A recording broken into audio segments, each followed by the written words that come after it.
ചില ആൾക്കാർ പറഞ്ഞു കേട്ടിട്ടുണ്ട് കൊമേഴ്സ് എന്ന് പറഞ്ഞാൽ നമ്പേഴ്സ് ആണ്.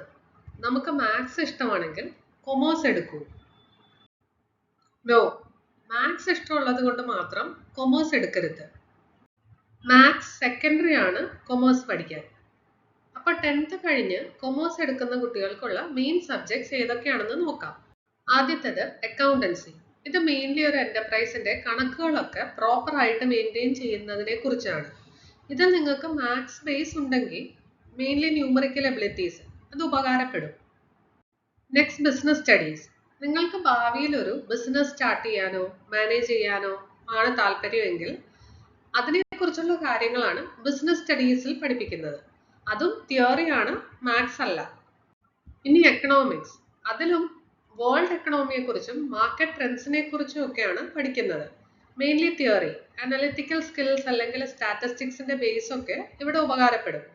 അല്ലാതെ ഇതും മാത്സ് അല്ല. പിന്നെ ഇംഗ്ലീഷ്, ഇതൊരു ലാംഗ്വേജ് പഠിക്കണം.